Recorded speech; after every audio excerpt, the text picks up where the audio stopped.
Slowly regaining consciousness, I found myself in a room flooded with blinding light. I felt people around me, their hands pulling and tugging at my body. Oddly enough, I didn't experience physical pain, only an aggravated mental state. An obsessive question arose. Am I really dead? Was this the feeling of death? The tubes and wires intertwined with every inch of my body reminded me of the medically induced coma I'd been in for 3 long days. Gradually, I found the strength to open my eyes, and there they were. My beloved family surrounding the bed. Helen, my wife, stood loyally to my right, and my 5 children formed a protective barrier around me. At that moment, my memory failed me, and I remembered almost nothing about the events that led me to the hospital bed. When I looked into the eyes of my beloved wife, she uttered words full of care and love. "My dear, this time you scared us very much, but don't worry, everything will be fine now." Perplexed, I turned to Helen and asked, "What happened?" She explained that one of the stents installed during my triple bypass surgery had failed. More precisely, it was the same graft that required the installation of a stent a month later. Unfortunately, it turned out to be too weak, collapsing around the stent and blocking blood flow. Fragments of memory surfaced in a sudden rush. I remembered the previous year, when an annual examination revealed blockages in my heart area, forcing the doctor to urgently prescribe triple bypass surgery. I had undergone open heart surgery, which is extremely difficult. During the operation, blood vessels were taken from other areas of my body to replace damaged or blocked ones. Unfortunately, about a month after the operation, additional studies showed that one of the transplants didn't take root as successfully as the other 2. To strengthen it, a stent was installed. Up to this point, we thought everything was going well. Due to these complications, I had to take a break from work for almost 6 months. All this time, I diligently followed the doctor's orders, strictly adhering to a healthy diet, regularly exercising, going to the gym, and carefully monitoring what I ate. Helen, my loving wife, was by my side and supported me wholeheartedly. She joined my physical exercises and began to follow the same eating habits. As a result, in just 6 months, I lost an amazing 40 kilograms. At the same time, Helen managed to lose 20 kilograms and tone up her once not too strong 49-year-old figure. On our wedding day, she had looked as radiant as ever, with a flawless complexion and a toned figure devoid of excess fat. Let me tell you about our journey together. I first met Helen as a student when she was a young 18-year-old freshman and I was a 20-year-old student. We didn't immediately become exclusive partners, but every week our connection grew stronger. The following year, we rented an apartment and decided to live together. As I was nearing graduation, Helen moved onto her 3rd year of college. Having convinced my parents that getting an MBA degree was extremely important for securing a promising job, they readily agreed. This choice provided Helen and me with the opportunity to live together until she received her diploma, coinciding with the completion of my master's degree. On a wonderful June day after the graduation ceremony, Helen and I tied the knot, marking the beginning of our seemingly flawless union. Our joint actions were dictated not so much by common interests as by a sincere desire to always be close to each other. I have always believed in the power of love, and it was love that brought us together. In 7 years, 5 beautiful children appeared in our lives. After the birth of our last blessing, I decided to undergo a small surgical operation to prevent any further additions to our family. Our devotion to each other and the children was unwavering, and we began to live a truly family-oriented lifestyle. With 3 girls and 2 boys, we tirelessly sought to maintain financial stability. We were determined not to get into debt, so we worked diligently to make ends meet. Our days were filled with constant movement, one of us constantly taking the children to various activities, whether karate, judo, ballet, piano, baseball, football, or other pursuits. We supported them in every possible way. Not all of our children were inclined toward sports, which is perfectly normal. We supported their diverse interests and hobbies, giving them the opportunity to discover their individual talents. Despite financial difficulties, I received great satisfaction and many valuable life lessons. Time flew by imperceptibly, and before we knew it, our children went to college one by one, followed by their weddings. Helen and I took responsibility for their college loans and wedding expenses, wanting to give them the best possible start in life without a debt burden. Despite saving for these needs, we felt financially strained, realizing we would be in debt for another 10 years. But we didn't lose optimism because Helen and I were still relatively young, with enough time ahead to continue working and saving for retirement. We never regretted the money invested in our children's education and marriages. Every penny was well spent, even if it meant sacrificing luxury vacations in the Caribbean and Europe. I never regretted the financial commitments we made to ensure a promising future for our children. After my father retired, I took responsibility for his thriving insurance business located in Plano, Texas. The company had 3 brokers and 2 office employees, so we were constantly busy. Helen, on the other hand, waited patiently for our youngest child to go to school before starting her career at a pharmaceutical company in Dallas. As an extroverted sales representative, she was responsible for promoting new drugs and distributing samples to medical offices in the region. Her charming personality was perfect for this job. In addition, Helen's attractive appearance, with a height of 180 centimeters, contributed to her success. Before our fitness journey together, Helen weighed about 100 kilograms, which in my opinion quite suited her. But thanks to a purposeful diet and exercise, she managed to reach her college weight. Throughout our relationship, our personal life always brought satisfaction and joy. Together we explored all possible paths and remained receptive to each other's new views. The idea of retreating from our connection never crossed our minds, and we didn't even bring up the subject. Personally, there isn't a drop of jealousy in me, and in some cases, I graciously allowed others to share a dance with Helen. But she always kept the boundaries of what was allowed, making sure these people didn't overstep. Although we don't really like dancing, we sometimes attend Christmas parties or other work-related events. While Helen remained unchanged in her personality, my own transformation was evident over the years, as my hair quickly turned gray and my weight increased. I have to admit that I didn't pay enough attention to my physical condition, but thanks to dedicated exercise and diet, I successfully transformed my body. But let me clarify that my appearance doesn't determine my value as a husband. In fact, I consider myself a hopeless romantic and an unshakable soulmate for Helen. Our bond remains strong, and we still spend romantic evenings together every Friday or Saturday to keep the flame alive. I deliver fresh flowers to her office every week, which brings a touch of romance to her days. Our personal life has always been extraordinarily beautiful, although due to my heart problems, it experienced a temporary decline. Despite this, I made every effort to ensure that Helen's needs and desires were met, putting her satisfaction above all else. Helen and I dedicated ourselves to maintaining a strong and fulfilling marriage, and I believe we succeeded. In essence, our lives were filled with joy as we cherished our love for each other. But after saying goodbye to my family, as a result of an unexpected turn of events, I ended up in the intensive care unit where I stayed for several days. Medical workers expressed serious concerns about possible brain damage and insisted on constant monitoring. Although I didn't understand the relationship between brain damage and the heart, my weak condition didn't allow me to doubt or challenge their decision. In the late afternoon, my family returned and blessed me with their presence, spending several hours with me.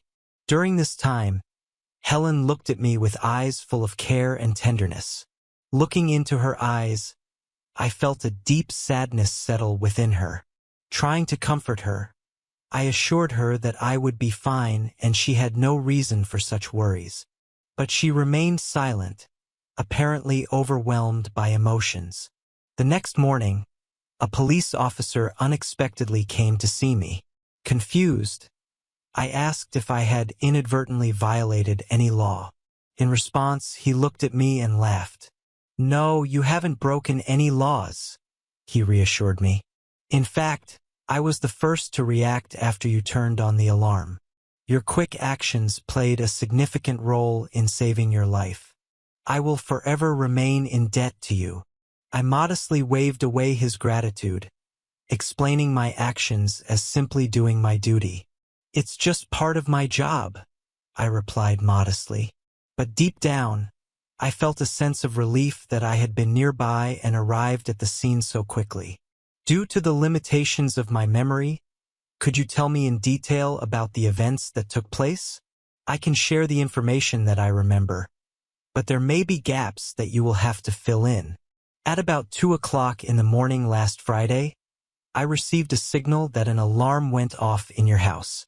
Without delay, I immediately arrived at the scene and waited for reinforcements, suspecting a possible intrusion that caused the alarm.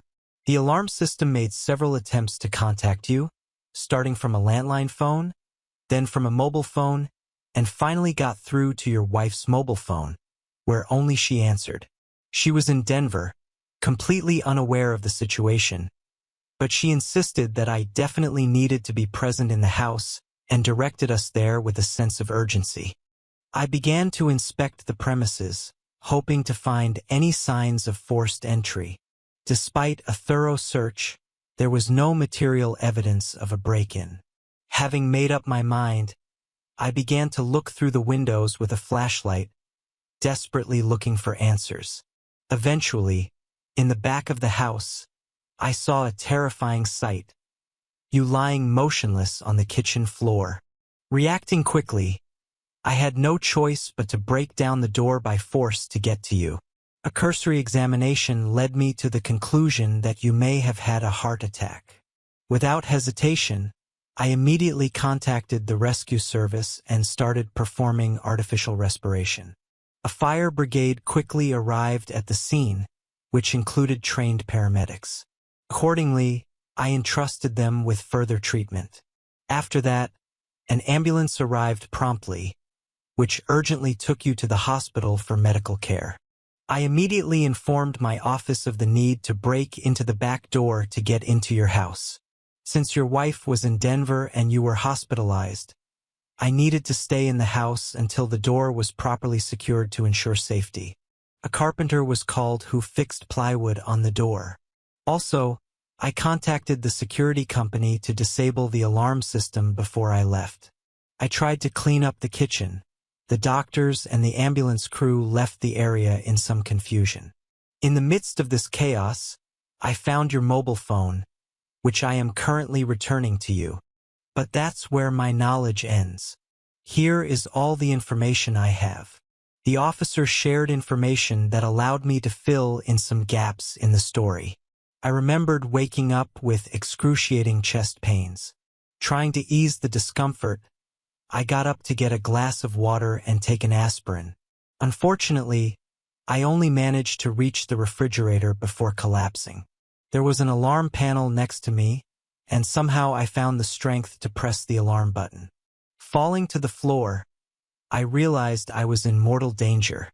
Desperate to see my wife, I gathered strength and uttered the phrase, "Hey Siri, call Helen on FaceTime." A few moments later, a naked Helen materialized on the screen, worried about what was happening. Unfortunately, the beeping of the alarm didn't allow me to hear her or answer. It was clear that she was sleeping in her usual undressed state, but I was shocked by the presence of an unfamiliar hand resting on her shoulder. Stunned, I lost consciousness and was on the verge of death if not for the unyielding determination of the deputy sheriff. Only in the afternoon, having woken up from what seemed like a coma, I finally met with a cardiologist. He started performing cardiopulmonary resuscitation, ensuring your life until the arrival of the firefighters. On the way to the hospital, the ambulance crew twice encountered a situation when they thought they had lost you. In one case, the vehicle had to be stopped, and both crew members performed cardiopulmonary resuscitation before continuing to move. Even after arriving at the hospital, the situation remained critical. The graft implanted last year deteriorated, which raised concerns from the very beginning. This forced us to install a stent later, but unfortunately, it turned out to be ineffective. It's important that you understand this is not your fault. You've lost weight, did physical exercises, followed a diet, and adhered to my requests. I don't know if there was any damage to your brain, but at the moment, I believe there is none. Around this time, Helen arrived, greeted me warmly, and kissed me on the cheek. The memories of that night completely broke my heart. My beloved wife, with whom I had lived for 3 decades, had betrayed me. I understood that I wasn't emotionally ready to confront her and sort out the situation, so I pretended that it was difficult for me to speak. But I knew that sooner or later the conversation would take place anyway. I wondered how I could avoid admitting that I knew about her infidelity. Was it really a romance? I had no idea. I was in the hospital for 3 weeks, after which I was discharged. The doctors advised me not to strain myself at home, not to lift anything heavier than 5 kilograms, and to refrain from sexual activity. Avoiding intimacy wasn't difficult because I wasn't sure I would ever be able to enter into an intimate relationship with Helen again. They say time heals all wounds, but in my case, it only healed my physical condition, leaving my mental anguish untouched. It felt like a hole had been ruthlessly drilled into a part of my heart. I had serious doubts that this could be fixed. Helen devoted her free time from work to taking care of me around the clock. Although I understood that she loved me, I doubted that I could reciprocate her feelings. We had been together for a considerable time, and she felt my unhappiness and the burden of a serious problem that bothered me. After 3 weeks at home, we finally decided to talk. Ed, since your health deteriorated, I feel that something is bothering you a lot. Could you open up and tell me what's going on? Helen asked. Yes, in fact, what you did may have made my situation worse, I admitted. I would like to understand the reason for your accusations. What specific topic do you have in mind? She inquired. I understand that you think I'm involved in an affair, but I think this accusation is absurd. Do I have to provide evidence that supports these words? Helen asked incredulously. I don't understand how you can lie like that. I really don't understand how you can sit here and accuse me of such things. Are you upset or excited? I questioned. Do you remember how I called you on FaceTime when I was sick? I distinctly remember there was a hand on your shoulder, and someone affectionately addressed you as honey. So I want you to tell me everything, but please start with the reason, I demanded. What are you talking about? I know you've had, and probably still have, an affair. This is just ridiculous. How can you blame me for this? Can I show you proof? Helen retorted. Are you that stupid? Why can't you be sincere and just tell me about it? There's no proof and I didn't cheat. I don't understand how you can even sit here and accuse me of something like this. You must be crazy, I exclaimed. Do you remember how I FaceTimed you the night I got sick? You remember when a hand appeared on your shoulder and someone said, honey? I witnessed everything, and it will always remain in my memory. True, I didn't hear a single word, but Helen didn't know about it. Do you need more proof? You broke our marital vows and fraudulently left for your lover. I know it was a hoax because I contacted your HR department, and they confirmed that you took 2 days off. I cannot fully express the deep hurt and pain that you have caused me. It almost cost me my life, and your actions only prevented my recovery. Now, can you understand why I've been distant and cold for the last 4 weeks? I want to hear the whole story, starting from the beginning. If you decide not to answer, then please pack your things and leave. I declared. It's very difficult for me. Are you absolutely sure that you want me to tell you everything? Helen hesitated. I already warned you that if you decide not to answer, then you will have to leave. I refuse to sit here and endure your lying words. I insisted. Well, I'll tell you the details, although I wish I hadn't done it. But I asked you to refrain from threats until I tell you everything. And if you insist that I leave, then I will do so, Helen conceded. Unable to tear my gaze away, I continued to stare at her anxiously, waiting for her to continue. Let's go back 4 months to our company's Christmas party. Remember when you warned me about that guy who was too touchy when we were dancing? I was furious and felt the urge to get into an altercation with him. But please tell me you didn't have an affair with him, Helen began. I assure you there was no romance between us. It's just that David, who as it turned out is my immediate boss, has been making unwanted advances toward me since he started working in Dallas last fall. I have always coped with his courtship without any problems. I want to clarify that I have never been, and am not going to engage in extramarital affairs, she clarified. I'm a little confused. Did you recently go to Denver with him and stay in the same room for 2 days and nights? Can you clarify if it was just a friendly trip, or if something more intimate happened between you? I probed. Ed, I have to admit that we really had intimate contact. Unfortunately, I deeply regret every moment of that weekend. He seems to be young and in great physical shape compared to us. 3 months ago, during my annual assessment, David found out that I've been working at the same job for almost 15 years. He asked if I planned to continue working in this position until retirement. I expressed my dissatisfaction with the constant traveling in Dallas because the traffic situation seems to be getting worse. During the conversation, he asked why I did not seek a promotion. I told him that I really applied for his place, but in the end, they chose someone from the office in Atlanta. To my surprise, he told me that his candidacy was being considered for promotion, which would free up his current position. Expressing my interest in career growth, he asked me how much I strive to achieve this goal. Curious, I asked what he meant. Then he made an inappropriate offer, saying that he wanted to have an intimate relationship with me in exchange for guaranteeing me a promotion, Helen revealed. I stood dazed when Helen confessed that she had been blackmailed and had willingly yielded to the demands of the blackmailer. Concerned, I pointed out the seriousness of the situation, stressing that blackmail could lead to serious trouble. But my wife brushed off my concerns, insisting that this was our business exclusively, not paying attention to the possible consequences. I stressed that I'm happily married and do not want to put my marriage in danger by engaging in illegal actions. In response, she assured me that it was just one weekend that would secure her promotion. Helen, why did you let yourself be deceived?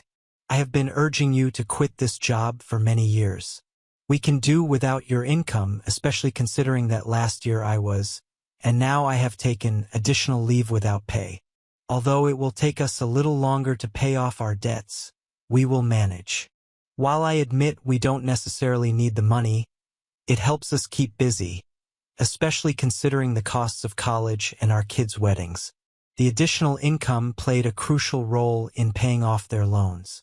In general, I like what I do, except for traveling to work and communicating with my boss. By the way, before you finished your story, did you end up getting a promotion? Unfortunately, it looks like I didn't get a promotion, so I remain in the same position, Helen replied. I felt anger growing in me as I listened to her words. So you're saying you spent the whole weekend cheating on me and didn't get a promotion in the end? Helen's frustration was obvious. She was shaking, and tears were streaming down her face. I would never have agreed if I had known that he would not fulfill his promise.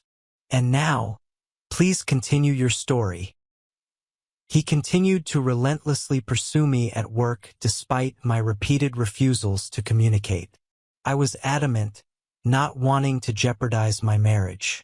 But his anger grew, and about 6 weeks ago, I finally gave in to his demands.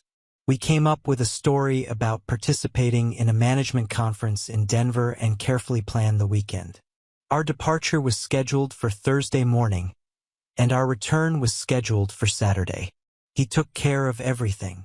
I remember well your initial reluctance to go, despite the fact that you constantly said that you were hoping for a promotion. It seems strange to me because for all the time you have been working at the company, you have never gone on a business trip with an overnight stay.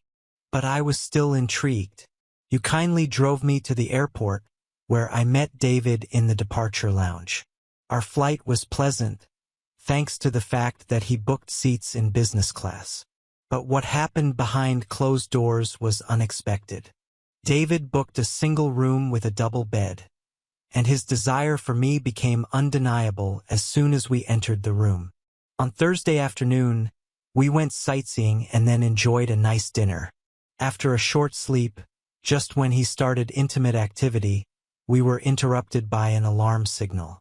When I was lying down, your call had already sounded, but the sound of the alarm drowned out your voice.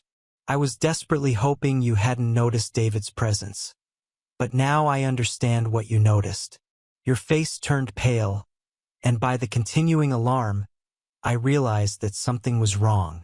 Without hesitation, I hurried to the airport and caught the earliest flight home. Well, did you like this meeting? Helen explained. Yes, David made me feel young and dazzling. I strongly regret my choice to feel young again because no woman wants to feel old. I am overwhelmed with remorse and the feeling that I was taken advantage of, and I want to sincerely apologize. Ed, I am very sorry that I betrayed our sacred wedding vows and the unique ties that bound us. It pains me to admit that I resorted to lies and deceived you, which was completely out of character for me during our marriage. I am overwhelmed with a sense of humiliation, Helen continued. I admit that there is some truth in your words, but I noticed that after my return from the hospital, you repeatedly went to work and back. Obviously, you most likely had conversations and maybe even had an intimate relationship with David. Indeed, he insists on meeting me every time I come, even though our last intimate meeting took place back in Denver. He constantly remembers how wonderful it was and insistently demands that I reunite. Right now, he just wants to spend a day together here in Dallas, despite my repeated refusals. I firmly decided never to meet him again. I assure you there is absolutely no chance of that. But how can I trust you? I clearly remember how in January last year, you changed your hair color and started updating your wardrobe with more provocative outfits. It seems obvious that your affair began shortly after the Christmas party. I think that I was not mistaken in my assumption, since she did not answer. Her silence confirmed my suspicions. It seems that this romance has been going on, and is most likely still going on. If you had come to me when everything was just beginning, we could have prevented everything that happened. I don't want you to go to work until we find a way out of this situation. I may need work-related information. By the way, can you access your company's website from home? I inquired. Yes, I can log in remotely. Ed, do you want me to leave? Is that what you want? Do you want me to be with David? Helen questioned. I have already expressed my position on this issue. I don't want to be with him. My desire is to be with you and work on our marriage if that's what you want. I'm ready to quit my job starting tomorrow. Please tell me what you want. Helen, I deeply sympathize with your situation. It seems like he was manipulating you, and I doubt he even wanted to help you get promoted. I hope he hasn't passed on any sexually transmitted diseases to you. I expressed my concern. Helen gasped. Her eyes filled with tears again. The realization hit her, and she promised herself to see a doctor immediately. After the heart attack, we did not have intimacy, so there is no risk of transferring anything to me. Have you had an intimate relationship with anyone else during this time? Ed, it looks like you think but no, I haven't been with anyone and I'm not going to. How can you even assume that? Yes, I was attracted to him, but that doesn't mean I acted on it. How can I trust your words? As they say, after tasting something, it's hard to resist. But I assure you I didn't give up, Helen explained. Let's not dwell on this. David was younger, but that doesn't mean I love him. Do I want to continue dating him? Absolutely not. I sincerely hope that I will never meet him again, she added. Helen, it's very important that he feels the pain he caused us. Yes, I mention us because I feel your own pain. And yes, it hurts me too. I feel great shame for my actions. It hurts you too because you were caught? Or because of the betrayal itself? I asked, seeking clarification. I apologize for the pain we both feel. I believe that if you never found out about the betrayal, our marriage could have remained flawless as before. But Helen, I now realize that my point of view was wrong. Perhaps it would be better if you packed a suitcase and stayed with one of our children for a few days. I need time to reflect, and it would be helpful if you also considered your actions. It is very important to remember that every action has its consequences. In addition, it is advisable to distance yourself from work, in particular from this person, I suggested. After Helen left, I turned to our reliable family lawyer, Ted Brown, for help. I explained the whole situation to him, and he quickly recognized several criminal acts involved. Helen found herself in an unpleasant situation when her boss, David, resorted to coercive tactics to force her into an intimate relationship in exchange for a promotion. Ted insisted on collecting evidence to expose and bring them to justice. However, I needed time to study the question further before making any decisions. Given my dependence on numerous new medications, I went to bed early, desperate to rest after an extremely stressful day. But sleep did not come, and I found myself thinking about my wife's fate, realizing that ultimately everything depends on her, not on me. Doubts overwhelmed me. I was certain she had hidden the truth about her infidelity from me. The next morning, my daughter called, upset and asking what I had done with her mother. Hey, honey, I swear I didn't do anything to her. What did she tell you? Nothing special. She cried all night and was very upset. Do you know where she is? Mom said she left for work, even though I specifically asked her not to. Okay. Let me know when she gets back.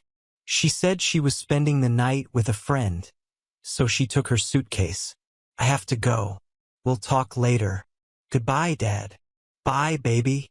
Feeling the need to act, I decided to call Helen. Helen, how are you doing today? Well, not really. I just left Karen. I called my daughter and found out that you were going to work, but I have not decided on my place of residence. The thought of spending another night with Karen was unbearable, and I decided to go home. Doubtfully, I asked if she was sure of this, to which she replied in the affirmative, promising to make coffee. With that, she abruptly ended the conversation. My fear increased. I was afraid that she had reunited with her lover. In a panic, I immediately contacted my friend under the nickname Pi. Hi, this is Ed, I said. Do you have any news for me? Pi informed me that they had been following my wife's movements and initially believed she was heading toward David Jenkins's apartment. But then they noticed a change in direction. We have collected a significant amount of information about David Jenkins and are currently studying it to separate reliable details from unreliable ones. Today, we will present you with a full report. Also, do you want us to continue monitoring your wife's activities? If so, we can do it within the next 4 or 5 days. While I was sitting in the kitchen, Helen came in, and I offered her a cup of coffee. She sincerely apologized for what she had said the day before, expressing concern about how it could negatively affect our marriage if the betrayal was revealed. She explained that it was not her intention to continue the relationship with David. After taking a sip of coffee, she continued talking. I deeply apologize for my infidelity and for breaking our marriage vows. Our relationship was wonderful, and I sincerely hope that you will find the strength in your heart to forgive me. May I ask where you were going this morning? I was going to meet David and talk to him. I need to deal with his constant harassment. Besides, if it's any consolation, I wouldn't have an intimate relationship with him. You're probably wondering how I found out where he lives. Well, one day he asked for a ride home, but please believe me that I never went into his apartment.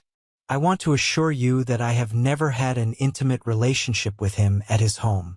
You never gave me a reason to be jealous, but when I found out that David was with you, I felt insecure. Helen came over to me, sat on my lap, and hugged me tightly. She whispered, "I need you to hug me." After a light lunch, we both went back to bed, tired from a restless night, and spent the afternoon falling asleep in each other's arms. I still didn't know which direction to go next, and Helen didn't make my decision any easier. Later in the evening, while we were watching TV, I turned off the sound and turned to her. During the conversation, I explained to her my intention to file a lawsuit against her company and David Jenkins. To my surprise, she seemed taken aback and tried to dissuade me from the trial. "Helen, I don't understand why you're opposing this and not supporting me. You've already said that you plan to quit your job and stop your involvement in Jenkins's affairs. Your reaction is not what I expected from you. All I want is for this situation to be resolved without harming anyone else or my company. You understand what extortion is, and it's pretty obvious that David used coercion to manipulate you. Do you really want to let him leave without consequences, giving him the opportunity to repeat his actions?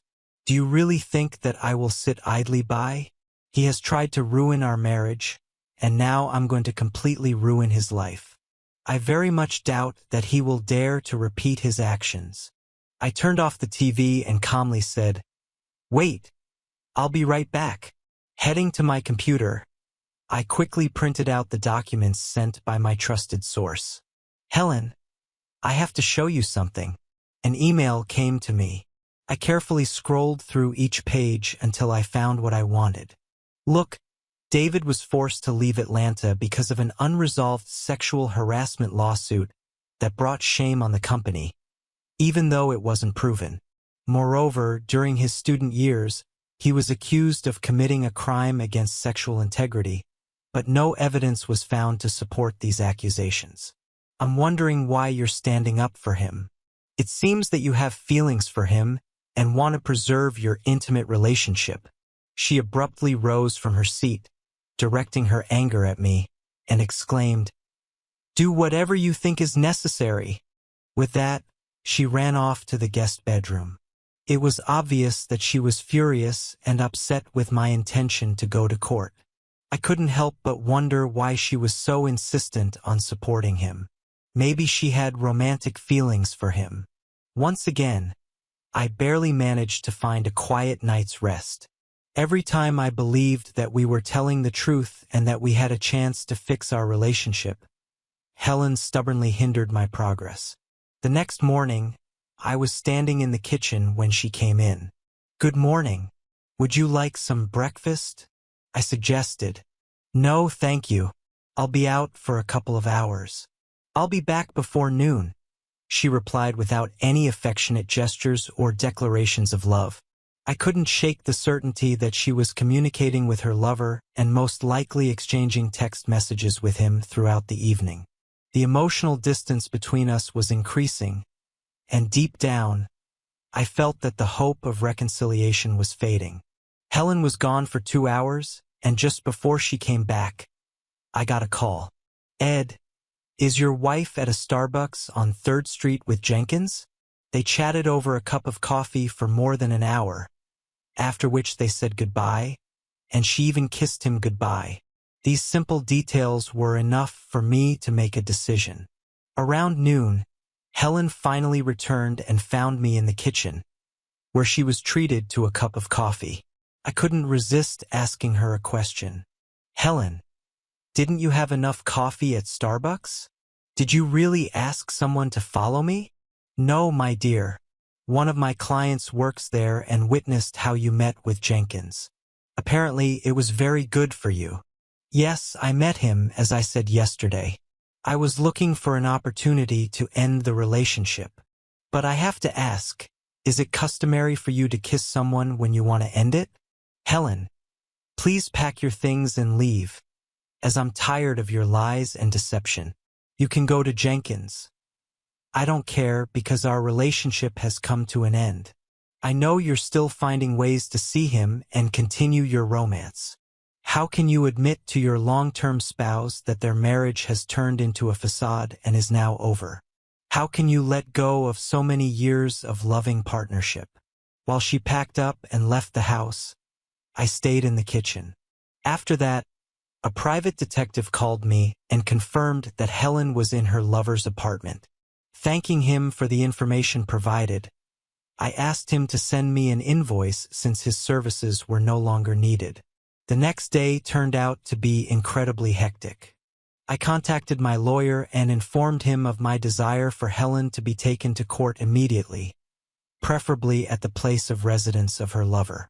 At the same time, I took the necessary steps to separate our bank accounts and cancel all joint credit cards in order to exclude her name from common ownership. At the same time, I decided to leave her mobile phone on my account, intending to keep her in touch for now. After thinking about it for a while, I decided to contact my lawyer friend Ted. On the same day, I gave him clear instructions to file lawsuits against the pharmaceutical company and David Jenkins. I wanted to hold the company accountable for allowing the management to use blackmail to force a subordinate employee into an unpleasant sexual situation, which eventually led to the dissolution of the marriage. As for Jenkins, he should have been prosecuted both for extortion from a subordinate employee and for his intimate harassment. Although I wanted to bring a case against him for ruining my own marriage, I recognized that Helen was no less responsible. Realizing that there was no evidence in the case, I understood that its continuation would unwittingly attract unwanted attention both to him and to the company with which he is associated. Fortunately, Ted diligently carried out the necessary preparations and prepared all the necessary documents. Before taking legal action against Jenkins or the pharmaceutical company, we needed to file an administrative application with the Federal Equal Opportunity Commission, commonly referred to as the EOC. This step was just a procedural requirement, but it is the initial step in solving any situation related to harassment. After Jenkins filed the application, Helen got in touch on the same day, showing immediate hostility. Ed, what made you do this? David's job is now under threat, and all chances of career advancement have been taken away from him. Helen, why do you even care what happens to him? You assured me that you left him. By the way, where do you live now? Karen mentioned that you weren't with her. Did you move in with Jenkins?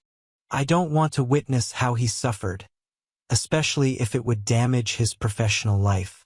As for me, I live with a friend.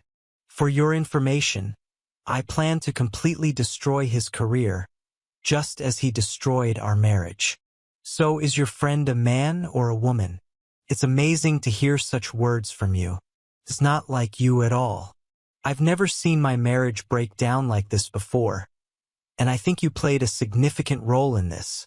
Disappointed, I stopped talking. The next day, an off-duty sheriff's deputy found Helen in Jenkins's apartment and handed her the divorce papers. In the evening, she called again, this time in tears. Ed, how could you force me to file for divorce? I believed our marriage meant more to you than that, and I hoped we could save it. Our marriage was strong until you let that other man seduce you. For the past few months, I felt insignificant in your life. I had a feeling that something was wrong when you changed your hair color, but I trusted you so much that I didn't pry. It's anyone's guess how long Jenkins will keep you around, especially now that I know you've moved in with him. Have you forgotten that he is 15 years younger than you? You're just a temporary toy, and as soon as he gets tired of you, I'm sure he'll unceremoniously end it and leave. As for our financial issues, I confirm that we will share everything equally, including the debts of our children. Today, I took the liberty to check the balance of the debt. The total amount of expenses is a little less than $400,000. That is, each of us has to pay about $200,000. I do not know how you are going to financially support your partner when he loses his job and at the same time pay off the loan, but this is solely your concern. You need to go to a lawyer, and I have to warn you that if you challenge the divorce, I will turn into an opponent that you will not recognize. I have videos that I can distribute to our friends. The next day, I officially resigned from my position in the insurance company. I deliberately chose unemployment to avoid any complications during the divorce process. Since it was a family business, I had the opportunity to go back there whenever I wanted. But due to illness, my working day in the last year was extremely limited, and the doctor advised me not to strain myself for the next 6 months. Helen's actions seemed incomprehensible to me. She expressed a desire to continue our marriage, but at the same time wanted to maintain a relationship with her lover. Ted called and informed me that the pharmaceutical company had finally responded to our lawsuit. They were caught off guard and suspended Jenkins from work while an internal investigation was conducted. Ted asked how many sexual harassment cases were necessary for his dismissal, since in his opinion, the Dallas office did not pay attention to the problems that led to his departure from the Atlanta office. Our efforts undoubtedly attracted their attention, and they expressed their willingness to settle the issues out of court. Concerned about preserving my privacy, I suggested that Ted postpone the discussion of the settlement agreement until the end of the divorce process, since I was not going to share the details with Helen. Helen tried to contact me by phone, but I chose to reject her calls, which apparently angered her as she persistently tried to call me several times during the day. I continued to reject her phone calls, realizing that she was beginning to experience pain and that it would only get worse. The next day, Helen came to the house looking for a conversation. "Ed, I need to talk to you, but you're not answering my calls," she begged. "Please don't do that." I sighed and replied, "Helen, I don't think I've made myself clear enough, and to be honest, I'm tired of repeating myself. I will not tolerate being made a fool of. You cheated on me more than once, and not just for the weekend, for many months. You have been trying to fraudulently get out of a situation that has caused me immeasurable pain. Unfortunately, due to health reasons, I am currently unable to cope with all this load. Apparently, you have neglected honesty and the priority of our well-being, as promised in our wedding vows. In this regard, I have decided to cut you out of my life. Since Christmas, you've been constantly lying to me and entering into a secret relationship with your boss. It is likely that your actions will lead to his and possibly to your dismissal from the company. Unfortunately, you completely ruined my life. I'm willing to do anything to ruin both yours and Jenkins's lives. David was fired from his job this morning, and I'm in limbo right now. Knowing that he has no savings and is deeply upset brings me only joy. I believe that soon you will both be forcibly evicted from his luxurious apartment. Don't forget about the $200,000 debt hanging over your heads, along with the car loan and insurance payments. By the way, you are more than 10 days late in paying the insurance premium for the car, and according to the terms of the policy, it will be terminated today. It would be wise if you turned to another insurance broker. In the past, you have performed all the necessary procedures, so I ask you to stop servicing my policy. It seems like you're very stupid, isn't it? Our connection and my presence in your life have ceased to exist. From now on, I will no longer act in your favor. There is a new person in your life who will fulfill this role, although it seems that he can only be a good follower. Your own actions have led to such circumstances, so if you are looking for someone to blame, then look no further than yourself. Now, if you don't want to discuss something specific, I have to ask you to leave. I had no desire to move, but circumstances forced us to divide the property. Unfortunately, I was unable to purchase the part of the house that belongs to Helen and decided to put it up for sale. To my surprise, it was quickly bought, and since we had no debts on this house, the money from the sale made it possible to significantly ease my share of the debt. Fortunately, I managed to find an inexpensive apartment.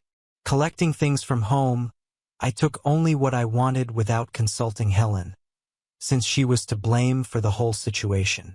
After the full move, I contacted Helen and stressed that she urgently needed to pick up her things from home. Otherwise, I would transfer everything to Goodwill. I explained that I had already vacated the premises as it had been sold to a new buyer. I gave her 2 weeks to choose the things she would like to keep. But despite all my efforts, Helen called me again and in a telephone conversation vented her anger, accusing me of taking all valuables from home. She expressed disappointment that I took away a few things she needed. I firmly reminded her that my actions were truly generous given the circumstances. Her decision to leave home and enter into a relationship with her lover eventually led to the fact that she lost all rights to the property acquired during our marriage. You made a decision about what is most important to you, and unfortunately, it did not concern me or the property in our house. A few weeks passed, and we didn't communicate anymore. Finally, the sale of the house was completed, and we divided the proceeds among ourselves. I used my part to pay off my share of the loan, and it was very nice for me to get rid of this debt because I despise anyone's debts. Ted, my lawyer, suddenly called and informed me that my wife was challenging the terms of the divorce regarding the distribution of our property. We've shared everything equally before, so I didn't try to hide anything, but it made me think about what kind of property can actually be challenged. The presiding judge turned out to be an elderly man, apparently well acquainted with the countless divorce proceedings he had encountered. Interested, he turned to Helen's lawyer, demanding clarification on this issue, since all the property seemed to have been divided. But after a few moments, the truth became obvious. Helen wanted to claim 50% of the shares of the insurance business. After entering into a brief exchange of views with my lawyer, we quickly approached the judge to state our position. With the deepest respect, we appealed to the court, emphasizing the fact that my wife did not have ownership rights to this insurance business. On the contrary, it rightfully belonged to my father, and I was just an employee. Moreover, due to serious health problems, unfortunately, I was forced to resign, as a result of which I no longer have any relation to the company. In the courtroom, my elderly father, who was over 80 years old, confidently rose from his seat and politely asked for permission to speak, which the judge graciously granted. As Ed's father, I confirmed that the statement about them is true. The fact is that I'm still the owner of the insurance business, and it will bear my name until my death, after which my son will rightfully inherit it. At that moment, my gaze shifted to Helen. In her expression, she conveyed a deep sense of shame. She had a quiet conversation with her lawyer, who immediately got up and said that there would be no more objections to the divorce. After the judge acknowledged this, the finality of our separation was officially announced. Despite the fact that I was freed from illegal ties that bound us, I was overcome with sadness because once Helen and I were connected by a full life. Our marriage was fine until her lover appeared in it. He became a catalyst for destruction, tearing apart our once happy home. During the proceedings, my son joined me and asked me to take a short break for the toilet. It was at this moment that Helen plucked up the courage and approached me. She said, "Ed, I'm really sorry that our marriage has come to this state. I apologize for the lies and infidelity. It pains me to admit that everything you predicted has become reality. David left me for a younger woman. His life collapsed after he was fired, and he used a significant portion of the money from the sale of the house, leaving me burdened with debts and stuck in a low-paid job. I hope that this outcome will bring you satisfaction, but it's important to admit that it's your own fault that all this happened. All my actions were a direct response to your actions. Can we maintain friendly relations? I replied, Helen, I'm not sure.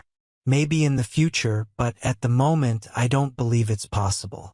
You have caused me so much pain, and every time I see you, I feel only heartache and suffering. Maybe in time I'll be able to forget about it, but not yet. This is my current mood. We had a strong bond that lasted for many years, but I made a difficult decision to leave and start a new path. Eventually, the pharmaceutical company reached an out-of-court settlement, as a result of which my fortune significantly increased by $500,000.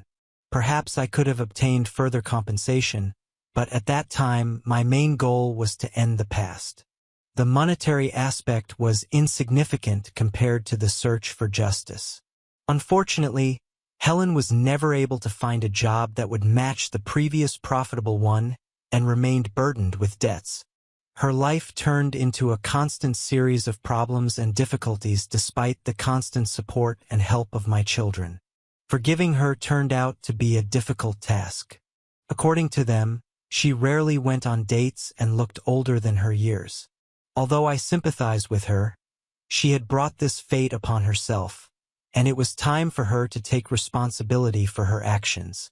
Jenkins faced numerous difficulties in his life, especially when it came to finding a job. Every time he applied for a job, his past mistakes that haunted him surfaced. Having no money, Jenkins decided to take a radical step, to declare bankruptcy in order to avoid a difficult trial with me. As a result, his car was confiscated, and he was forced to settle for a job at Lowe's, living in a cramped apartment. The lavish lifestyle he used to lead has disappeared indefinitely. As for me, it took me another 4 months to successfully complete rehabilitation, after which I gradually returned to the insurance industry, first working part-time and then switching to full-time. In an effort to ease the burden of taxes, my father began to transfer 10% of shares to me annually. Although I went on dates periodically, I never managed to meet the perfect woman because I inexplicably measured each of them with the memories of Helen, my former partner. But then, at Christmas in the house of one of my children, I saw her, a beautiful woman whom I instantly fell in love with, and now we are happily married. Story 2. David Jenkins had been suffering and feeling distrustful for several hours. A mysterious email had destroyed his world, informing him that his beloved wife, Lauren, was spotted last week in a motel room and is currently having dinner with the same man. David's shock was indescribable. Their love was deep, and this revelation left him completely confused. Their feelings for each other seemed unshakable. He recently turned 30 years old. He couldn't help but pay attention to this letter and its hidden meanings. Therefore, when he returned home that day, a feeling of anxiety gripped him like never before. Arriving at the house around 6 p.m., he noticed Lauren's parked car, which indicated her arrival. He saw that she was standing at the sink in a work suit, busy washing vegetables when he entered the kitchen. He was greeted with a hesitant greeting. He put his briefcase on the floor. "Hello, dear. How was your day?" Lauren quickly wiped her hands with a towel, turned around, and kissed him on the cheek. David couldn't help but be amazed at how carefree she looked despite having spent the whole day with another man. "Everything was great, but there is bad news about the project we were working on. It looks like I'm going to have to go to Greensboro on Friday, so I won't be back until 8 o'clock at night, depending on how the meetings go, and then I'll go home," Lauren explained. David was familiar with Lauren's work schedule and knew that she could be as free as possible on Wednesday and Friday afternoons. In order to verify the accusations contained in the email, his idea was to make it easier for Lauren on the upcoming Friday. Statements that he had problems with the project, a meeting, and a business trip were fiction. Instead, he decided to take the day off on Friday himself and use that time to do some necessary work, as well as follow up on the motel where Lauren and her lover were staying. "Hey, at least you don't have to stay overnight. We can still spend the weekend together," Lauren offered, her tone sounding very convincing. David thought for a moment, realizing how caring Lauren was despite his unexpected business trip. "You know what? Since I don't know when you're coming back, could you call me when you leave Greensboro? I'll try to cook dinner," she offered. Yesterday, he would not have paid attention to such a caring gesture from Lauren.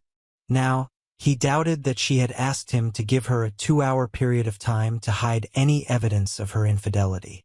"Of course, I will call you as soon as I have a clear understanding of when I can leave Greensboro, and at the same time, I will tell you the estimated time of my return on the road," David assured her. "Okay," she replied.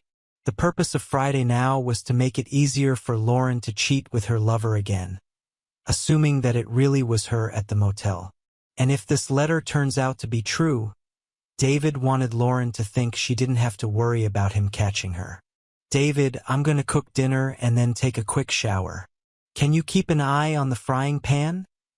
she asked as she picked up her purse and headed upstairs. "Don't worry, honey. I'll look after it," David replied, although it seemed strange to him. She usually leaves her purse downstairs, he thought to himself, wondering why she went to the shower right now, since this was not a common practice for her. She usually did not take a shower immediately after arriving home. Therefore, when he was sorting out the mail and cooking vegetables, he was seized with a feeling of anxiety. Was this unexpected trip to the shower somehow connected with the contents of the letter he had received earlier?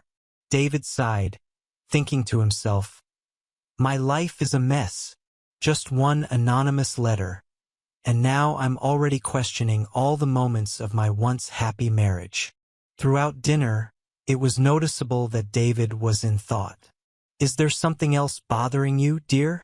You look unusually quiet and detached. Do you have any problems apart from the project we discussed?" Lauren asked, noticing David's brief and abrupt answers to previous questions. "No. I guess I'm just tired and very immersed in preparing for our trip to Greensboro on Friday," David replied, realizing that he needed to maintain the appearance of normal behavior so as not to arouse Lauren's suspicions. David felt it was a bit funny. What is considered normal these days? Maybe my wife is having an affair, or I will become the object of someone's stupid jokes. Or in the worst case, I will inadvertently become the victim of an error in the email address. What if the sender confused a completely different woman with my wife? Such a life becomes unbearable. Yesterday, I was satisfied and confident in my happiness, and today I am in complete uncertainty. After cleaning himself up after dinner, he sat down to watch TV, trying to distract himself. David and Lauren discussed their weekend plans before getting ready for bed. David noted that he needed to get some sleep as he had to get up early for work to prepare for the upcoming trip. The thought of what might happen if Lauren started getting intimate tonight made David's stomach ache. Trying to make sense of all this, he felt completely lost, as if he was trying to grab the tail of a flying donkey in the dark. Lauren got into bed before David, eagerly wrapping her arms around him. In a playful tone, she suggested, "Can I take you away from work for at least half an hour, my love?" David's thoughts raced faster as he realized that more and more pressure was being put on him. "Oh no," he mused softly. "How much more can I take before I lose control of myself?" Staying true to his original plan, he patiently replied, "As much as I would like to, my dear, I'm afraid that neither today nor tomorrow will I be able to be of use to you. This project has completely absorbed me." Saying these words, he once again could not comprehend how much his life had changed in the minute it took him to read and understand that simple letter that he received just 10 hours ago. "It's all right, my love. I understand everything. I just thought that if you don't mind, I could give you a much-needed rest." Lauren hugged David tightly, kissed him gently on the back of the head, wished him good night, and turned away. David felt a sense of relief mixed with confusion when she said the words. Despair overwhelmed him as he thought, "It's just my damn luck." Trying to avoid further questioning and judgmental looks, David got out of bed and left for work before Lauren woke up. It dawned on David that he had misjudged the situation. The events of the past evening were reminiscent of the insidiousness of Edgar Allan Poe's infamous story, The Telltale Heart. Realizing this, he decided to avoid another evening of intimacy with Lauren. "Hi, baby. I just wanted to let you know that I will be working late today to prepare for the upcoming trip and tomorrow's meetings. You don't have to worry about dinner for me. I'll grab something myself. I'll try to catch you before going to bed." This text from David sounded in her voicemail left around noon. However, Thursday turned out to be far from productive in terms of preparing for business meetings. Being a born and professional planner and organizer, David could not get rid of the need to put things in order. Although he had no concrete proof of her infidelity, he felt obliged to put everything in order. He relentlessly contacted numerous lawyers until he finally found one to meet with the next day, and at the same time, combed the internet for possible recording devices. Having made the decision to purchase, he began to look for the nearest stores in the city offering similar devices. Eventually, he came across a store that caught his attention and mentally noted that he would definitely visit it before going home. Despite David's indisputable competence in his current job, his thoughts and emotions were clearly elsewhere. Arriving from work a little late, he headed to a store specializing in listening equipment. There, he acquired a voice-controlled pen that could be discreetly put in Lauren's purse, an item that she usually carried with her in the office and in the car. Lauren was delighted to meet David when he arrived home around 9 o'clock in the evening, glad that he had finally returned. "Hello, dear. How is the work on the project and the upcoming trip going?" she asked. David, trying to create the appearance of preparing for the upcoming trip. "What is it?" she asked, noticing David's brief and abrupt answers to her previous questions. "I think everything is going well. We have allocated additional resources to address these new challenges. So I hope that by Friday, everything will be resolved for better or worse." David wondered, realizing all the risks associated with this. No matter whether they are beneficial or harmful, did she share the same feelings now? Fortunately, Thursday evening went according to the same plan as the previous one. Lauren, to her credit, looked completely unperturbed and, in David's opinion, behaved with him the same way as before. However, in comparison with him, David was in complete disarray. On Friday, David got up early again at dawn. He meticulously examined the pen, made sure that it was in perfect working condition, and carefully put it in Lauren's purse. Having completed this task, he left the house. To pass the time, he decided to stop by a local coffee shop. In the end, the clock struck 10 a.m., which means it was time for his appointment with the lawyer. Initially, David planned to meet solely to gather information. However, during the meeting, he realized that he unexpectedly liked the lawyer's demeanor and experience, and he really appreciated him. During the conversation, they delved into the essence of this damn email and its lingering but unclear worries. In addition, they noted that an important meeting of his wife with her lover would take place today, and David intended to personally verify this. Realizing that he had only this disappointing letter as proof, the idea of investing money in a private detective or expensive equipment for electronic surveillance seemed impractical. David's meeting with a lawyer allowed him to understand the predictability of the divorce process. In the absence of children, divorce without the fault of the spouses turned out to be relatively simple, especially considering the comparable incomes and retirement savings of David and Lauren. Although there was a significant amount of debt on their house, The thought of liquidating it would be more of a psychological shock than a financial burden. Nevertheless, leaving the law office, David felt completely confused. How can I survive this terrible situation and convince myself that everything will not be so terrible? We were destined to be united forever, until death separated us. During lunch, David was sitting at Starbucks, enthusiastically browsing the internet and delving into the topic of divorce.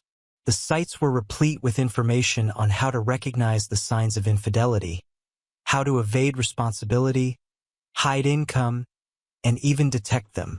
The most informative were the sources devoted only to finding out the causes of adultery. Lauren's motivation caused a great resonance with David. Perhaps it was this realization that caused David to secretly wish that all this turned out to be a delusion. He couldn't imagine Lauren cheating on him. Their bond was too strong, their love too deep, their bond too harmonious for the betrayal to be real. Having reached the point where it became unbearable to read about cheating, David packed up his things and headed to the Saint Motel. Time seemed to fly by imperceptibly, or so it seemed to David as he was on his way to the motel mentioned in that disappointing letter. An understanding came over him. If the affair he suspected was really true, then it's likely that Lauren didn't always choose the same motel. This possibility made all his efforts meaningless and deprived him of confidence that he would be able to discover something. A pen discreetly placed in her purse could eventually give answers to some questions, but David could no longer tolerate the uncertainty of the future of his marriage. Arriving at the motel parking lot at 1:40 p.m., he parked his car in a secluded spot that overlooked most of the rooms. Now all that remained was to wait patiently. Since there weren't many people moving in and out of the motel, the man's actions caught David's attention. After parking his smart Acura, the man headed to the office and then entered the room on the first floor. Although David couldn't remember the man's name, he thought he recognized him.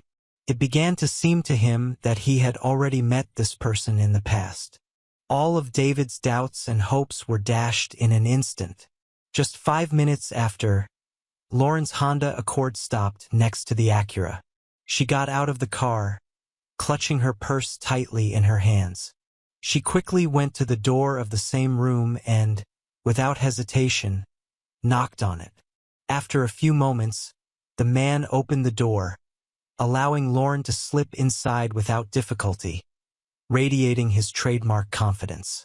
The realization of this fact hit David like a ton of bricks and plunged him into despair. "To hell with my life," he muttered bitterly, slamming his fists on the steering wheel in frustration. How could Lauren betray us like that, and why? It was complete chaos with no logical explanation. David felt completely lost and insecure. The man he thought was reliable and consistent had completely betrayed him. David's thoughts whirled in a whirlwind, rushing in all directions like a dizzying roller coaster. At that moment, he painfully realized that his marriage was collapsing. Realizing that it wasn't the first time Lauren was cheating, David felt a deep sense of hopelessness. He seemed to have nothing more to lose.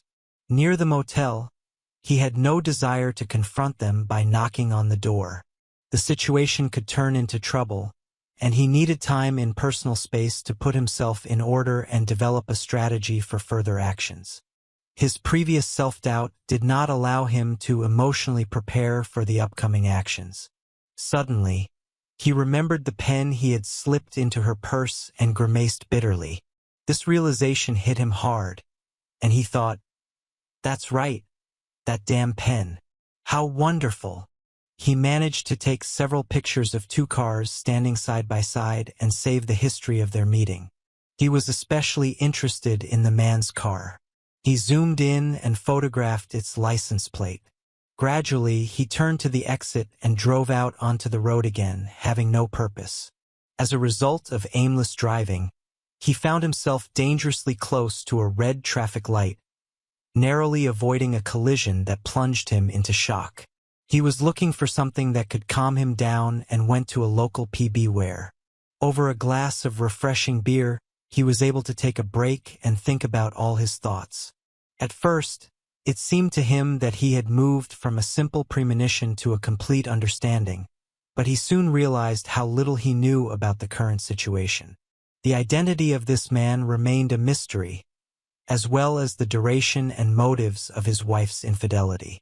In his opinion, he and Lauren were in an exclusive relationship for more than 7 years, which ended in an engagement and subsequent marriage. Despite the fact that he had proof, he had no confidence that Lauren would tell him the whole truth. Despite the fact that listening to the recording would not make him feel the best, he had to listen to this recording before he told Lauren that he knew about her affair. He understood that being around Lauren when she was in the mood for intimacy later, after his proposed business trip, would be problematic. All week, he tried to distance himself from her, using a business trip as an excuse. However, now that the trip was no longer a valid reason, refusing to be intimate with Lauren would only attract attention. This made him think about what was best to do. I need this pen urgently. After that, I'm going to leave this place and spend a few days thinking about my current situation, David mentally noted. After the rough plan was drawn up, an insidious idea came to David's head. She expected me to arrive later than usual tonight.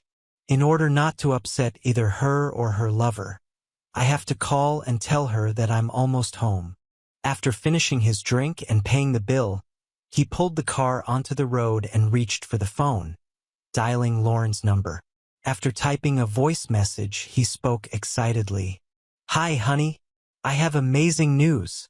Our hard work has borne enormous fruit, and everyone has done a great job to put everything back in its place. I am only 30 minutes away from home, and there are almost no traffic jams on the road. I have to be home at the usual time." When these words fell from his lips, David couldn't help but be disappointed. "I hope this will finish her to the depths of her soul, you insidious woman." He continued on his way to the house, where he quickly collected several bags and put them in the trunk of his car. Calming down, he set about writing a letter for Lauren. Given the uncertainty of the outcome of the evening, he wanted to leave unnoticed without unnecessary conflicts. Since the contents of the recording on the spy pen were unknown to him, he preferred to postpone a serious confrontation for now. Besides, he wanted to leave her in the same condition she left him in. While dialing Lauren's number, David did not yet know that she and her lover, Rob, were entering into the last intimate relationship of the day, which meant the end of their romance together. After listening to the voicemail message, she quietly exclaimed, "Oh no! I have to say, Rob, it was David who informed her that he was already on his way home and would arrive around 6 o'clock in the evening." "Well, at least you're lucky they warned you about the call in advance," Rob playfully remarked. And Lauren hugged him and said goodbye, then hurried to the bathroom to take a shower. Rob dressed quickly and left the room, leaving Lauren to enjoy a refreshing shower. His goal was the gym where he always went after intimacy. Meanwhile, as she drove home, Lauren couldn't shake the thought of David's unexpected early arrival in his joyful mood. Driving into their neighborhood, she assumed that he would arrive home late and tired. Considering he hadn't been home for most of the week, she thought he'd probably want intimacy tonight. Approaching the house with slight anxiety, she turned the corner and saw that David's car was already parked at the entrance. She was surprised how he managed to drive so quickly through these Friday traffic jams and muttered, "Wow, he's good." After parking her Accord next to her husband's car, Lauren couldn't help but think that her husband would happily hug her as soon as she walked inside. She was thinking that offering a nice holiday dinner in advance might be a wise decision. David waited anxiously for Lauren's car to pull up to the house. This would be their first meeting since he found out about her infidelity. There were already collected things in the car. The note was carefully prepared. Only a pen was missing to find out all the details. Having settled down in the living room, He expected to intercept Lauren immediately upon her arrival. "Hi, honey," Lauren exclaimed, entering the room and noticing David getting up from his seat. He exuded a sense of self-confidence. "It looks like everything went smoothly. How about we treat ourselves to a celebratory dinner?" she offered, hugging him and kissing him gently. "Sounds great," David replied, his face beaming with happiness. "Since I got home earlier than expected, why don't you go upstairs and change while I book a table?" he suggested. Lauren readily nodded in agreement, carefully put her work bag and purse on the table, and headed up the stairs to the bedroom. As soon as David heard the sound of the shower turning on, he quietly made his way to her purse and took out a pen. Carefully pressing the rewind button, he turned on playback and listened to the intimate conversation of the lovers, and then quickly turned off the knob. With a heavy heart, David admitted that it was time to put everything behind him. He carefully placed the note for Lauren on the table next to her things and stood for a moment in the doorway. A feeling of sadness gripped him when he looked back at their shared home, realizing that it was no longer possible to return the love that bound him and Lauren. In a hurry, Lauren headed to the shower, thinking that her husband might be hungry after traveling and would want intimacy later. However, not finding him in the living room, she quickly headed to the kitchen. After looking around, she came across a note lying on the table. Grabbing it, she anxiously began to read, and then she was overcome by shock and despair. "No, God, no. It can't be true," she gasped. "I found out about your lover and the affair that you started. I must admit that at first, it was hard for me to believe it, but your date at the motel dispelled all my doubts.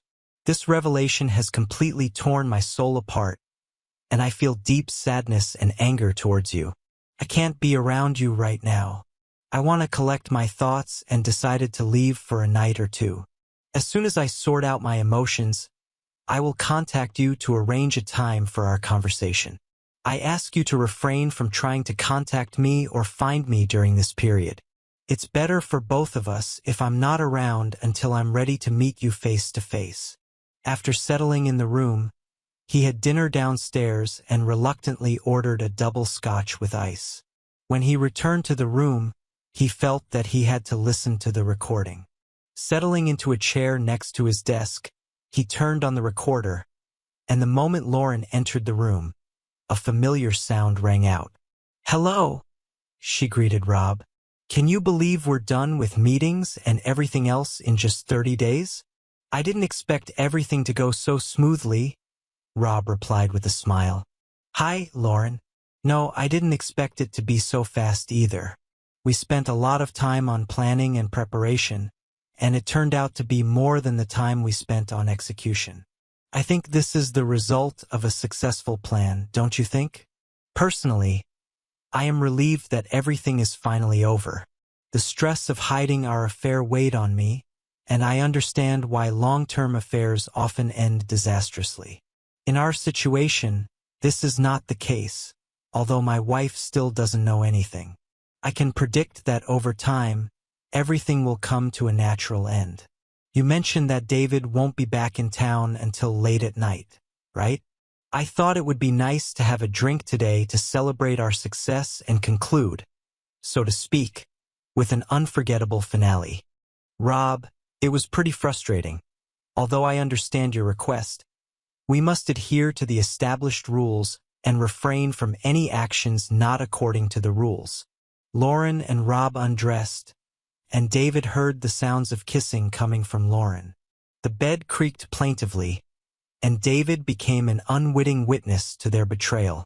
David couldn't understand why Lauren was putting her marriage on the line for such a mundane cause. Secondly, what struck David even more was the absence of any humiliation or slander against their spouses. This gave him the opportunity not to doubt that the affair was real. Despite the fact that they had already had 5 dates, Friday night turned out to be restless for David and Lauren. Sleep did not come. After a while, David finally came to terms with the fact that further listening to the recording would not do any good. Wanting to make the most of the weekend, he decided to write to Lauren. He sent a message in which he planned to come to her house at 11 o'clock in the morning. Meanwhile, after hearing the sound of an incoming message on her phone, Lauren quickly picked up the phone. After reading David's message, she responded by writing that she wanted him to come home and apologized for hurting him. However, David, lost in his thoughts, did not pay attention to Lauren's answer. David arrived shortly before 11 a.m., his footsteps heavy as he walked to the front door. He pressed the doorbell and Lauren answered. "David, you don't have to ring the doorbell," she said with a note of annoyance in her voice. However, David explained, "It was unpleasant for me to just walk in." Feeling the tension, he suggested, "Maybe we can sit down at the kitchen table and talk about what will happen next." But Lauren couldn't hide her disappointment with David's cold and businesslike behavior, and she was uncomfortable with the way this conversation unfolded. As they sat at the table facing each other, there was a brief pause in the room, as if freezing time, before David broke the silence with a question that sent a shiver down Lauren's spine. "Can you deny that I found out about your relationship with Rob?" Tears welled up in Lauren's eyes as she pondered David's question, marveling at his unwavering determination and directness. She believed that this conversation should have been aimed at helping David understand that her actions had not changed her love for him, and that her affair with Rob was just a way to prove that her colleagues at work were wrong. "David, it's important for you to understand the whole picture." Although David was aware of the chance meetings, he was unaware of the important conversations that took place between Lauren and her work colleagues, which eventually led to the creation of Rob and Lauren's plan, which was supposed to refute the opinion of their friends. Before we start looking into this case, it's important for you to know that Rob and I took up this venture only to prove that it's possible to have an affair without arousing anyone's suspicions. At the same time, a few months ago, a topic arose among my work colleagues to talk about how affairs are revealed and what destructive shocks they cause in marriage. The discussion led to a clear division into two opposing points of view. On the one hand, there were those who believed that any affair that went beyond sex for one night would inevitably be revealed, and vice versa, those who argued that in order to hide a lot of cases one-night stands, it is necessary to carefully think through a plan and, of course, go for deception. Rob and I joined the second side and started discussing the precautions that would be needed. "Wait a minute. Are you saying that all this was just an experiment or a game to see if you could have a secret affair without anyone noticing?" "Yes, that's right. Just discussing it turned into a kind of game." The ideas that we initially mulled over during several lunch meetings grew and developed and eventually led to the fact that we sketched out a plan in great detail. We made sure that we could successfully complete it, but there was one catch. Our success depended on keeping our achievements a complete secret. In short, we decided to put our plan to the test, knowing full well that Rob values his wife as much as I value you. Our little game, if you will, had nothing to do with our relationship. It was purely physical. We agreed on two conditions of the experiment. It had to last at least 30 days, and we had to meet at least 5 times. But David, understand that our connection was purely physical. There was no love between us. We both loved our spouses very much. We made sure that everything we did together did not go beyond the limits set by us with our partners and did not violate our obligations to our spouses. David exclaimed, "Once I had a faithful wife, but now it is no longer so. I understand that now you know the truth, but if you didn't know, you would believe that I would remain faithful." For me, these meetings meant nothing more than a physical connection, and throughout this month, whenever you wanted intimacy after Rob and I were together, I never refused you. "Great, Lauren. A small setback but with no real consequences. And now I should just feel happy," David said. "I understand that you were in pain, and this terrible discovery made you feel terrible. I sincerely apologize for the pain I caused you, but I hope that telling you about the details will help to dispel all your doubts about my love for you and get rid of doubts about my feelings for Rob. He's just a work colleague of mine with whom I had a physical connection, but it was devoid of any emotionality. This mistake only happened because we both made a terrible decision. Rob and I were careful and believed that our actions would remain unnoticed, never thinking that it could damage our marriage, Lauren said. Okay, then let's get right to the point. It's a pretty long story, but in the end, it boils down to the fact that you've been unfaithful to me for a whole month.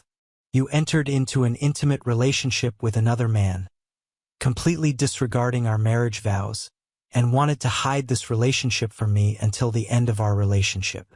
Now, let's get to my main question. I assume that you are not refuting any of the disgusting details that I have discovered regarding your connection with Rob, said David. Lauren was slightly depressed in response to the incessant assault of her excuses. Although she acknowledged that the facts remained unchanged, she believed that the underlying reasons should matter. These meetings were purely physical, devoid of any genuine attraction between them. There was not the slightest desire between them. Their only goal was to demonstrate their ability to hide infidelity. An intimate relationship had no meaning for them and brought no value. David was in a state of internal conflict, vacillating between the thought that Lauren had recently made a questionable decision and the possibility that she had always held unusual views. Apparently, there really was no passion between you, David said. David, I understand that you were disappointed. There was no real passion in our relationship. It was only physical. I am truly sorry for the pain I caused you, and I'm ready to make every effort to rectify the situation, said Lauren.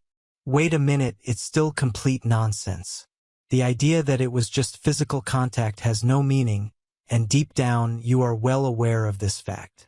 We talked a lot about how important it is to be faithful to each other when we made an informed decision about our relationship. The topic of fidelity has repeatedly surfaced in our conversations about marriage. For almost a year, we met exclusively with each other, and even before I proposed, we were talking about our loyalty to each other again. In fact, we made a clear and explicit promise to remain faithful, and confirmed it in our sacred wedding vows. I can't remember a single case when we even remotely allowed the idea that a simple excuse, "It was just sex," is enough for us, David said. Realizing the futility of the argument, Lauren refrained from arguments. David, you're absolutely right, of course. We had a serious conversation about loyalty, but I want to say that we share the same basic values, especially our deep love for each other. I want to assure you that my love for you has been unwavering for the past 7 years and more, and I have never harbored any feelings for Rob, even for a moment. Even if playing dominoes with Rob 5 times in a month could affect our relationship, I would never allow it. I want to say that these intimate meetings were solely a way to prove our case, Lauren said. So why don't you play dominoes instead? Or maybe play backgammon? Couldn't you have done something else besides having sex? You explicitly stated that sex with Rob was optional and that no one would ever know about this affair. So in order to demonstrate your ability to have an affair, you could do something else in the hotel room that would create the appearance and essence of an affair. Mission accomplished, right? Having sex wasn't the only way to prove your ability to have an affair, David said. Regardless of whether there was intimacy between you or not, there was still the need to hide your affair from your spouses, and therefore you are completely to blame for this.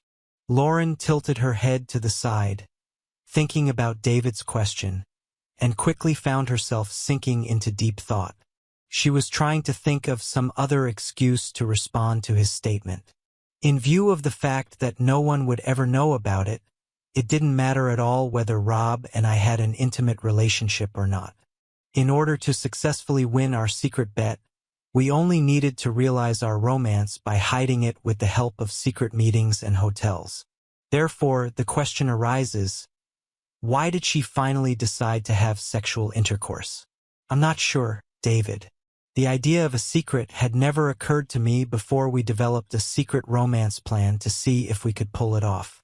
In the end, we decided to test our plan in practice, intending to bring it to an end, Lauren explained.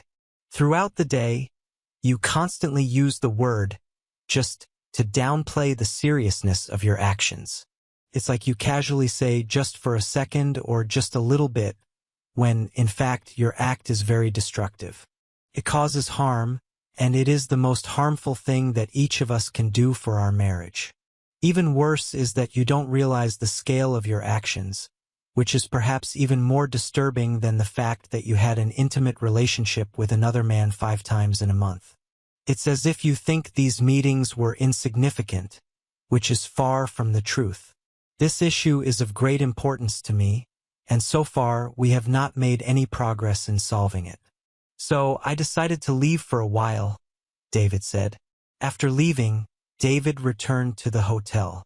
The following Monday, he decided to cancel his work and start thinking about Lauren's arguments. He was puzzled by the fact that she valued her loyalty so little that she was ready to give it up for the sake of winning a meaningless argument with colleagues who did not understand anything about the situation. It became clear to David that for her, it was all just a game. Disappointed and fed up, he silently decided, "I've had enough." He wondered if he should continue to dwell on this issue, desperately looking for an explanation for her actions. However, deep down, he knew that there was no excuse to be found. It's not just physical intimacy. It's a betrayal of her promise to be faithful to him. Those sacred vows that she made, promising to keep them all her life until death do them part. What really struck David was that despite the seriousness of his final choice, he felt strangely calm. Moreover, he felt a sense of relief that he hadn't felt since the moment he received that damned letter. Despite her initial disappointment, Lauren did not lose hope and readily agreed to David's proposal for a new meeting the next day. Curiously sorting through a stack of papers, Lauren asked, "What is it?" With a note of skepticism, David replied, "It looks like it's just cheating. Thank you for your viewing. See you next time. If you enjoyed this, subscribe to JK Tells a Story for more tales.